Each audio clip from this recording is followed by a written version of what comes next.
நாளைக்கான வீடியோக்குரிய promo release பண்ணியிருக்காங்க. வீடியோக்குள்ளே போகிறதுக்கு முன்னாடி நம்ம சேனலில் மட்டும் லைக் அண்ட் சப்ஸ்கிரைப் பண்ணிவிட்டு சப்போர்ட் பண்ணுங்கள். ஃபஸ்ட்டு சீனில் வந்துட்டு கார்த்தி வந்துட்டு போட்டியில் முன்னாடி வந்துக்கிட்டு இருக்காங்க இல்லையா, அந்த சீன் தான் காமிச்சிட்ருக்காங்க.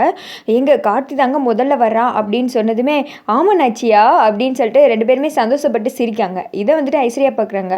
அதுங்களே ரொம்ப சந்தோஷப்பட்டுக்காதீங்க, என்னோட ஹஸ்பண்ட் அருண் பின்னாடி வர்ற மாதிரி தான் தெரியும், ஆனால் கொஞ்சம் நேரத்தில் முன்னாடி வந்துடுவார், இன்னும் போட்டு முடியல அப்படின்றாங்க. அம்மா தாயே ஐஸ்வர்யா, எனக்கு 3 பிள்ளைங்களுமே ஒன்று தான், அவங்க பத்திரமா வந்தாலே போதும், நீ கொஞ்சம் சும்மா இருக்கே அப்படின்னு சொல்ல, ஆமாம் நீங்கள் பெரிய நியாயசி தான், உங்களை பற்றி தெரியாதக்கும் அப்படின்ற மாதிரி மனசில் நினச்சிக்கிறாங்க. அடுத்து வந்துட்டு கார்த்தி முன்னாடி வந்துட்டு எல்லாருக்குமே கை காமிக்க 3 பேருமே இறங்கி வந்துடுறாங்க. வந்ததுமே கார்த்தி தான் ஜெயிச்சா அப்படின்ற மாதிரி சொல்ல, நான் வந்துட்டு இதை என் பேரில் இல்லை தீபா பேரில் எழுதிக்க ஆசைப்படலை, உங்கள் 3 பேர் பேர்லையுமே இருக்கட்டும் அப்படின்னு சொல்கிறாங்க.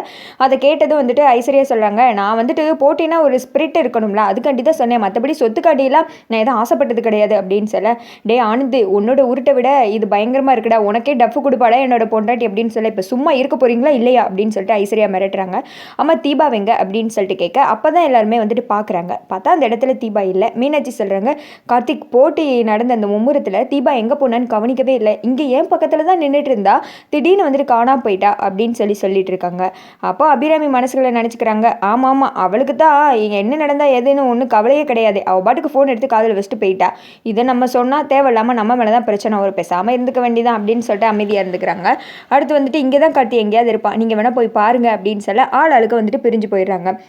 அந்த சைடு தீபா வந்து யோசிச்சுட்டே வர்றாங்க. கார்த்தி வந்துட்டு கான்ட்ராக்டில் சைன் பண்ணிவிட்டு கையில் வச்சுட்டு, இனிமேல் வந்துட்டு இது நம்மளோடது, பெரிய ப்ராஜெக்ட், அதுவும் இல்லாமல் பல்லவியே பாட ஒத்துக்கிட்டாங்களே அப்படின்னு சொன்னதெல்லாம் யோசித்து பார்த்துட்டு, இப்படி பண்ணிட்டேனே, என்னால் வந்துட்டு எந்த ஒரு பிளானுமே சடனாக பண்ணி இதுலேருந்து தப்பிக்க முடியல, இப்படி ஆயிடுச்சே அப்படின்னு சொல்லிட்டு ரொம்ப ஃபீல் பண்ணிகிட்டே வந்துட்டு இருக்காங்க. இந்த சைடு வந்துட்டு அடுத்து எல்லாருமே ஒன்றா கூடுறாங்க.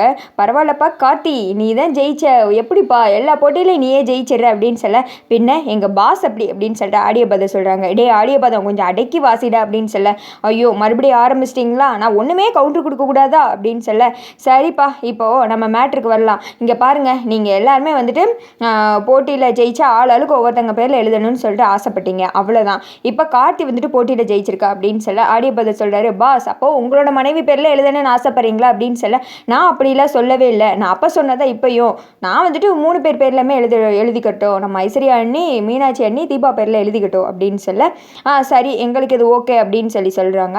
அதுக்கு வந்துட்டு அபிராமிக்கு வந்துட்டு ஒரு மாதிரி இருக்குது, என்னது தீபா பேரில் எழுதி வைக்கவா, இதெல்லாம் சரிப்பட்டு வராது, சும்மாவே அவளை எனக்கு பிடிக்காது, இதில் அவள் பேரில் சொத்தா அப்படின்ற மாதிரி யோசித்துக்கிட்டே, என்னங்க எனக்கு என்னமோ இது சரியாக படலை, பசங்க பேரில் இருக்கிறதாங்க நல்லது, எப்பவும் போல் நம்ம 3 பசங்க பேரில் எழுதிவோம்ல, அது மாதிரியே பண்ணிக்கலாம் அப்படின்னு சொல்ல, அப்போ வந்துட்டு பாட்டியம்மா சொல்கிறாங்க, அதான் வந்துட்டு கார்த்தியே சொல்லிட்டால, ஜெயிச்சவனே சொல்லிட்டா இவங்க பேரில் எழுதட்டும், உனக்கு என்ன அபிராமி இதில் அப்படின்னு சொல்ல, அதெல்லாம் சரிப்பட்டு வராது, எப்போவுமே நம்ம பண்ணுற வழக்கத்தை எதுக்கு மாற்றணும், 3 பசங்க பேர் மேலே தான் எழுதுவோம், அதனால் அவங்க பேரில் எழுதிக்கட்டும் அப்படின்னு சொல்லிக்கிட்டு இருக்க, இப்படியே வந்துட்டு மாற்றி மாற்றி வாக்குவாதம் போய்கிட்டு இருக்கு. அப்போ வந்துட்டு கார்த்தியோட அப்பா சொல்கிறாரு, சரிப்பா ஆடியபாதம், நாங்கள் முதல்ல இங்கேருந்து வீட்டுக்கு கிளம்புறோம், அதுக்கடுத்து நாங்கள் என்னன்னு வந்துட்டு ஒரு 2 நாளில் முடிவெடுத்து சொல்கிறோம் அப்படின்னு சொல்கிறாங்க.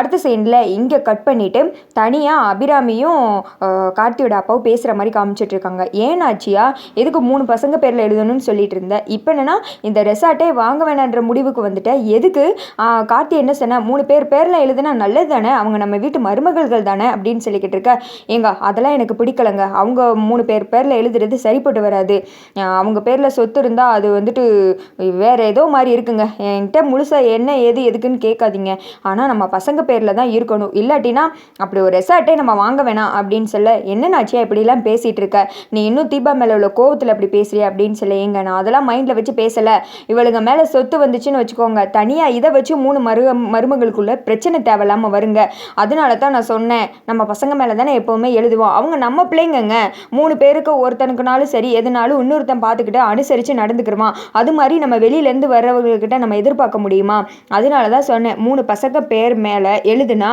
இந்த ரெசார்ட்டை நம்ம வாங்கலாம், அப்படி இல்லாட்டி இந்த ரெசார்ட்டை நம்ம வாங்க வேணாம், இதை போய் அவங்கக்கிட்ட சொல்லலாம் அப்படின்னு சொல்ல, ஐஸ்வர்யா கிட்ட சொன்னால் இது நான் கேட்பான்னு சொல்லிட்டு நீ நினைக்கிறியா அப்படின்னு சொல்ல, அதெல்லாம் நான் அவகிட்ட பேசுகிற விதத்தில் பேசிக்கிறேன், இந்த ரெசார்ட்டை இப்போதைக்கு வாங்க வேணாம் அவ்வளோதான் அப்படின்னு சொல்ல, என்னமோ நாச்சியா நீ ஒரு முடிவு எடுத்துட்டு அவ்வளோதான் அப்படின்ற மாதிரி இவங்க பேசிக்கிட்டு இருக்காங்க. அதோட பார்த்தீங்கன்னா இந்த ப்ரோமோ வந்துட்டு முடிஞ்சிருது.